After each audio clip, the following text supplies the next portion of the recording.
In the headlines, Labour Party presidential candidate Peter Obi begins nationwide campaign with Nasarawa rally, promises to solve Nigeria's flood problem. Finance Minister Zainab Ahmed says CBN didn't consult ministry on redesign of Naira notes as CBN replies, insists due process was followed. Nigerian police debunk claims of planted bombs across Abuja. And away from Nigeria, mega party as South Africa crowns Mr. Zulu new Zulu king. Hello and welcome to the news update on Trust Television. I am Ayuba Ilya. Thank you for joining.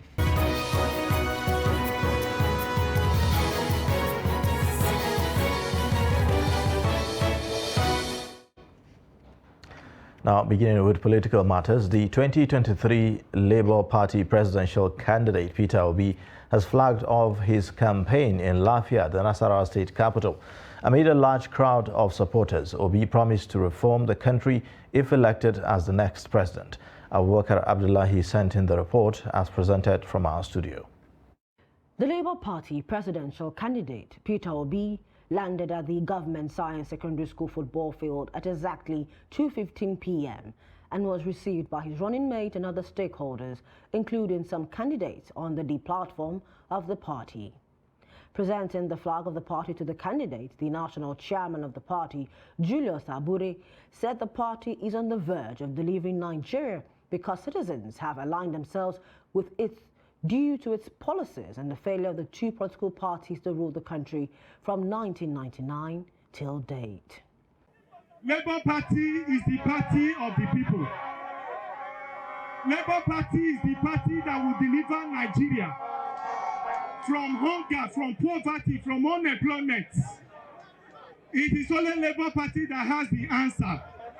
The party's presidential flag bearer said he was in the race to ensure that Nigeria works for all, adding that if elected, he would birth a Nigeria that every Nigerian would be proud of. Let me assure you, the government of Peter Obi and Daddy Baba Ahmed will change Nigeria for good.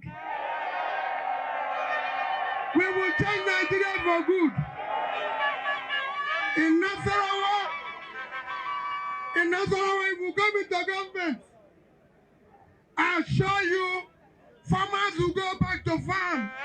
He said he and his running mate, Yusuf Dati Baba Ahmed, are energetic and ready for the presidency job and called on Nigerians to channel the support to their ticket.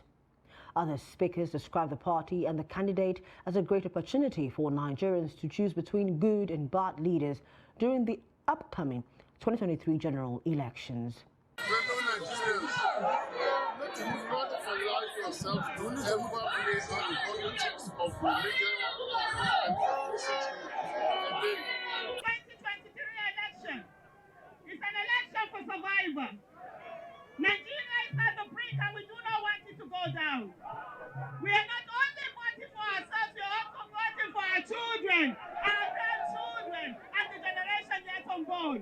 In 2023, I will come here and I will rejoice with the governor of Labour Party in this town. But the youth of Nasarawa State, they will not disappoint you. 2023. Candidates seeking different positions under the platform of the party within and outside North Central states, party stakeholders, members and well-wishers were in attendance at the Labour Party presidential candidate campaign flagged off in Lafia, the Nasarawa state capital. People's Democratic Party presidential candidate Atiku Abubakar, who is currently in the U.S., has visited the U.S. State Department. Atiku was accompanied by former Senate President Bukola Saraki, Governor Aminu Tambuwal, High Chief Raymond Dokpesi, former Governor Emeka Ihedioha, Minority Leader of the House of Representatives Ndudi Elumelu, among others. Now, the Northwest Vice Chairman of the All Progressives Congress, Salihu Lukman, says that the party in the zone has reconciled many aggrieved members ahead of the 2023 general elections. He also admitted that there are still others who have made up their minds against any reconciliation. Speaking in a press conference in Kaduna, the APC chieftain noted that there are indicators that the party is waxing stronger and making progress in spite of disagreements in some states in the zone. Aspirants, including one who actually contested the primary, are now with the candidate and they are part of the campaign council. Of course, one aspirant is in court. And those are the kind of challenges I was telling you. Of course, we have cases like the case in Katsina, where one of the aspirants has left the party. Of course, we understand very well there are people who once mindset is formed, you can't change their mindset. We can't force people to remain in the party if they are mind. And part of the challenge, and this is why as a party we believe we will work hard to achieve that, we have to elevate the business of politics to the level whereby people who contest the election are able to accept the result of the election even when they don't win it. And away from politics, the Minister of Finance Zainab Ahmed on Friday said the Central Bank of Nigeria did not consult her ministry before taking the decision to redesign the Naira notes by December. She made the disclosure during the budget debate of the Ministry of Finance, Budget and National Planning in Abuja. The minister said that even though one of the reasons for the decision is to manage inflation, consequences are sure to follow. She also said that she was not aware if the monetary authorities have looked closely at the consequences and how they will mitigate them. Senator Bamidele had, in his question, told the finance minister that barely 2 days after announcement of the policy by CBN, the negative impact of the policy on the Naira against the dollar is already being felt. More than a few Nigerians have been concerned about the ongoing rising in the value of the dollar as against our Naira, weakening the purchasing power of Nigerians who don't have any corresponding increase in their income, be it salary or whatever it is that they are doing. Now, this policy of the CBN, upon its announcement and the desire of those who actually had this Naira stacked in their domain, now trying to quickly buy dollar to ensure that they are still able to hold on to their money. Part of the immediate effect on that is that dollar is going up. In the black market, we're told as of yesterday, dollar was exchanging for 788 Naira to $1. That really you should call the monetary authorities because they're the competent authority to do this. We were not consulted. It was an announcement that we heard. And I've seen, you too, you just saw the press release like every other party. Part of the reasons that was advocated is that's one of the ways to mop up liquidity to manage inflation. But there are also consequences that we're also looking at what would the consequences be. There will be some benefits, but there will be some challenges. And I don't know whether the monetary authorities have actually looked very closely as what the consequences are and then how they can be mitigated. So I still advise that you have that discussion with the monetary authorities.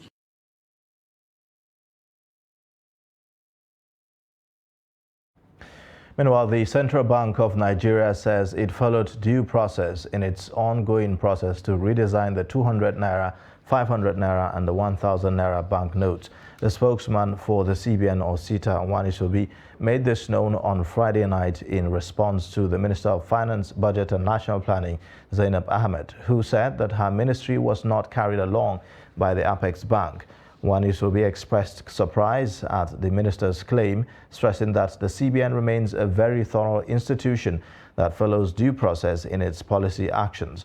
According to Wanisobi, the management of the CBN, in line with the provisions of Section 2B, Section 18A and Section 19A and B of the CBN Act 2007, had duly sought and obtained the approval of President Muhammadu Buhari in writing to redesign, produce, release and circulate the new banknote. On the timing of the redesign project, Wanisobi explained that the CBN had even tarried for too long, considering that it had to wait 20 years to carry out a redesign, whereas the standard practice globally was for central banks to redesign, produce and circulate new local legal tender every 5 to 8 years. The Nigeria police have refuted the speculation that bombs have been buried across Abuja. Force Public Relations Officer Muyiwa Adejobi stated this in a statement on Saturday. The Force PRO noted that it was disheartening that some persons were spreading false information after the terror alert by the United States, the United Kingdom and others. Adejobi said that among the individuals making the claim are presumed peace ambassadors and patriotic agents of national unity in Nigeria. He said that the broadcast of fearful rumors to further create more panic in the Federal Capital Territory will do the country no good. Adejobi insisted that Abuja is safe and there is no imminent threat, nor is the FCT saturated with bombs as speculated. University students across the nation have expressed mixed feelings over the extended academic session as a result of the 8-month strike by the Academic Staff Union of Universities, ASU.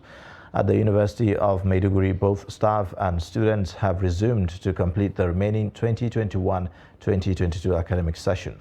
Our correspondent, Bitrus Kurutzi, had a chat with some of the undergraduates and their experiences during the strike. It is a busy day for this set of students on campus. The institution just resumed from an 8-month-old ASU strike, and lectures have already started in some departments in the university.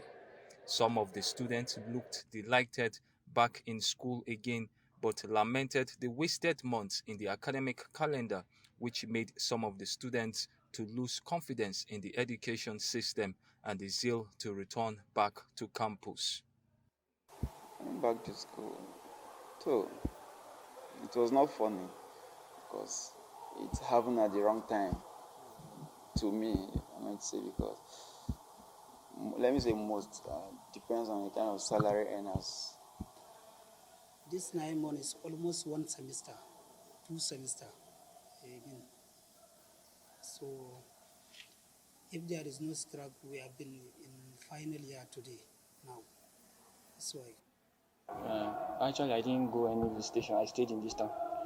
And thank God I learned graphics designing. So I went into graphics designing and then I was like designing it. And then started like designing for people too. And then I get paid. Like that. I didn't want to like stay like idle. I attended cooking classes, I tried new things, watching movies and reading books just a little, just to while away time. The students pray that the face-off between the federal government and ASU will be completely resolved to avoid future strikes, noting that reoccurrence disrupts plans and future ambitions. Yes, I'm prepared to marry. Before, I'm thinking that I will marry after I finish my degree. But now it is not possible because I don't know when to finish. This strike may even happen in the future. So I have no guarantee. That's why I will do my marriage. As a guy like this now, in the country that we are like this now, somebody will want to be like, okay, I need to like finish school. So year. I need to start like making money so year so that I will like help my family out. Basically, I think we depend on oil based on what we've been hearing and then like this.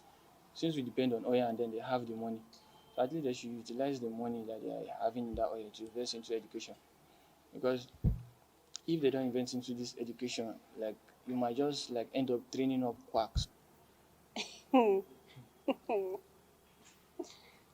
God. We will go and beg ASU, please, and beg federal government too. They should please try and prioritize education because everyone, since I was going there, like, the future. And then because everybody needs us. Like now, okay, for instance, now this person studying engineering, this person studying medicine.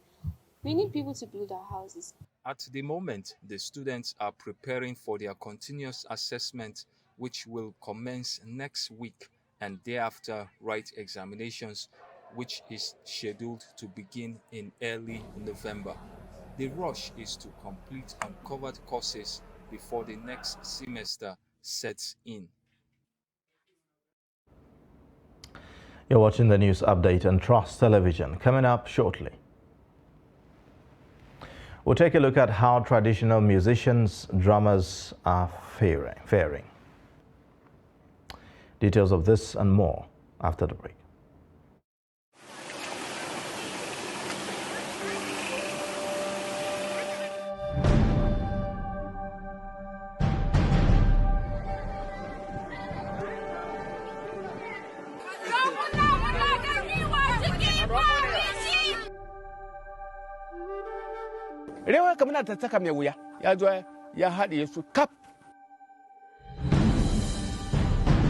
This is not the first time it is happening.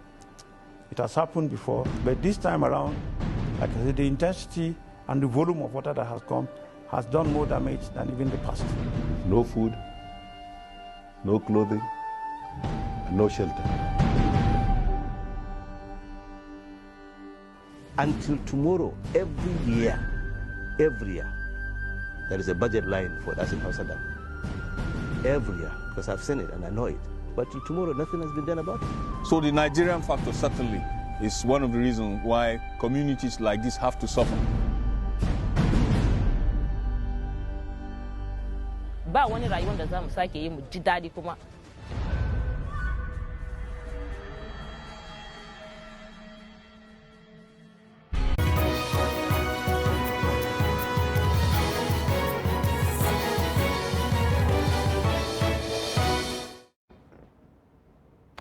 Welcome back. It's the news update on Trust Television. Here's a reminder of our top stories again. Labour Party presidential candidate Peter Obi begins nationwide campaign with Nasarawa rally, promises to solve Nigeria's flood problem.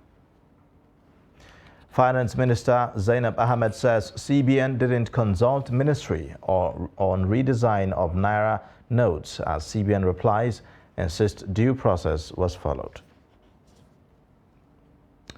Now, the declining state of hospital infrastructure and the attendant inability to manage accidents and emergency cases is taking a toll on the health of Nigerians.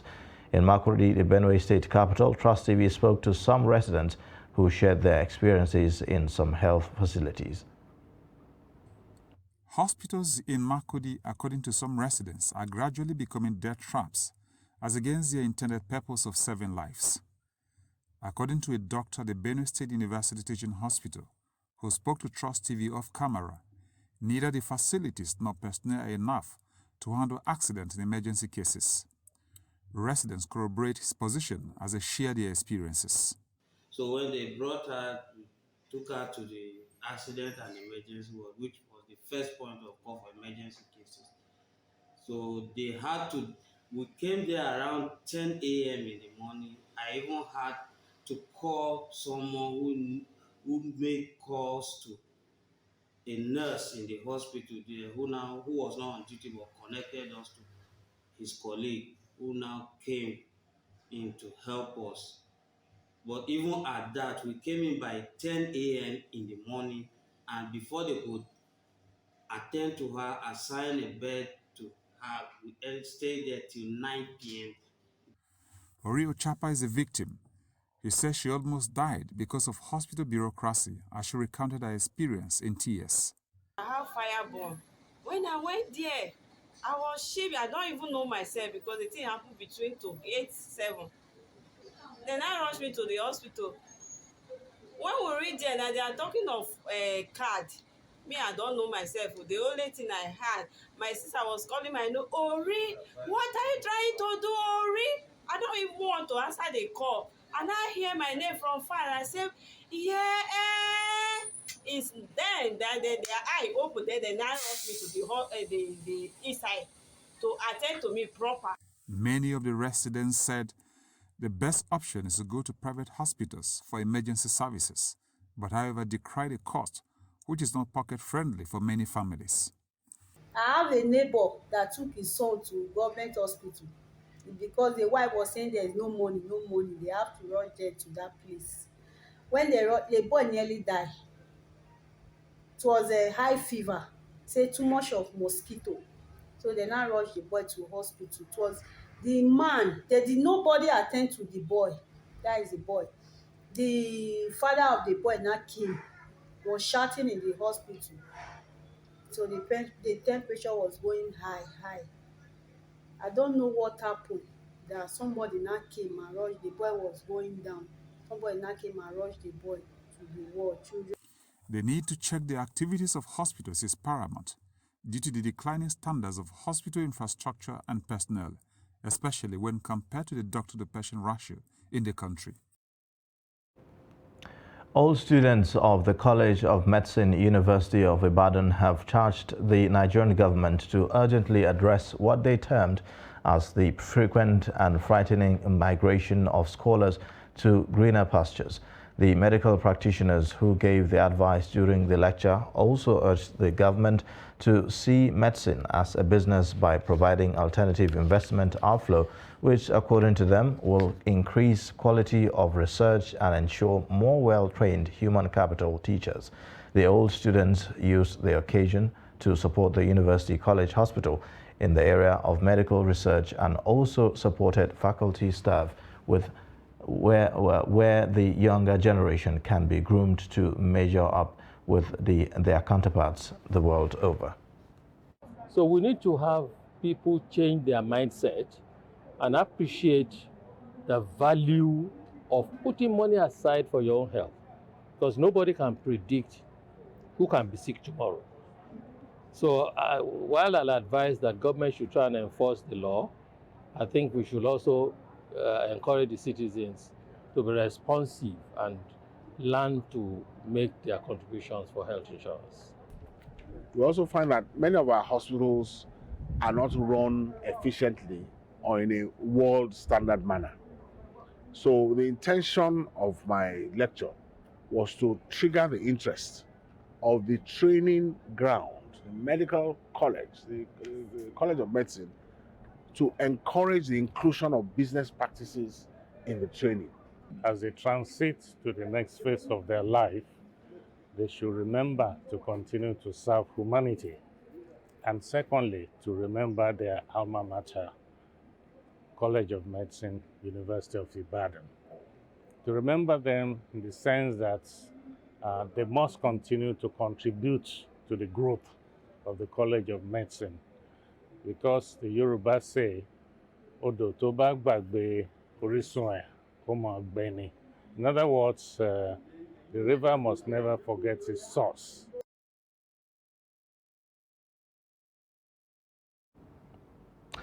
Now, music is described as a combination of vocal or instrumental sounds or tones in varying melody, harmony, rhythm, and timbre to form structurally complete and emotionally expressive compositions. In this special report, Salihu Lawan takes a look at the life of traditional musicians, contribution to the sustenance of peace, and their challenges in modern Nigeria.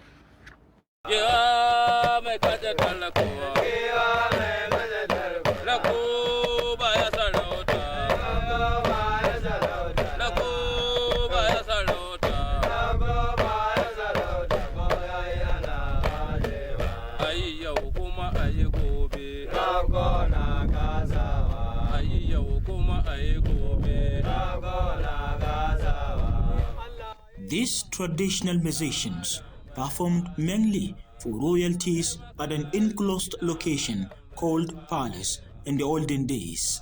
But today, in modern Nigeria, they are generally perceived as beggars by those who do not understand the importance of the group in the society in which they reside. However, these traditional musicians said they are aware of their current subordinate status in the society despite all their contribution.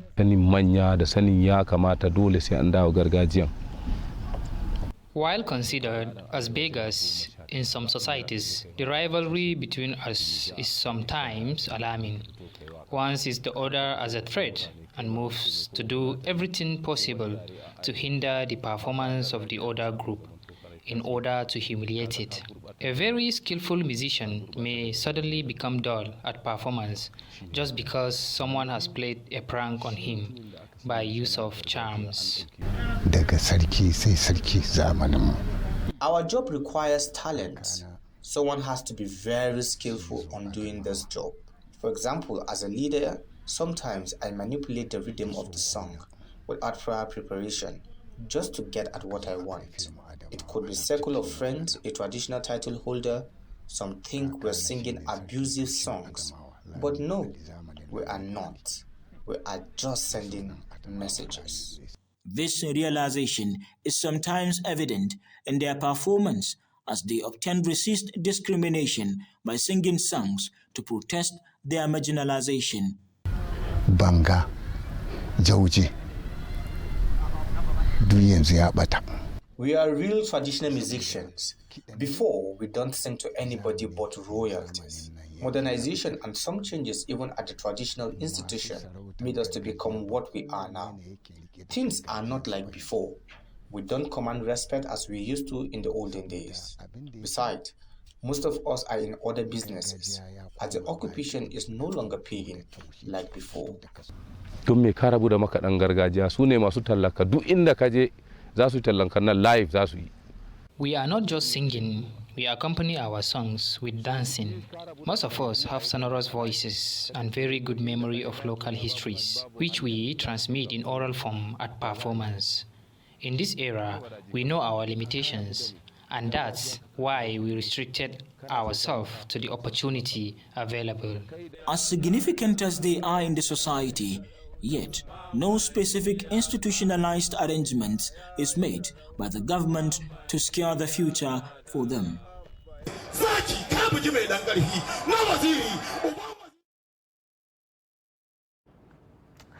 Now, away from Nigeria, tens of thousands of people in colorful regalia gathered at a huge soccer stadium in the coastal city of Durban on Saturday to celebrate the official coronation of South Africa's Zulu King. President Cyril Ramaphosa was to hand over the certificate to formally recognize the 48-year-old new ruler of the country's richest and most influential traditional monarchy. Mr. Zulu ascended the throne once held by his late father, Godswill Zwelithini, who died in March 2021 after a diabetes-related illness. The crowning, which is the first South Africa has witnessed in more than half a century, comes after a year of bitter feuding over the royal succession that has spilled into the court.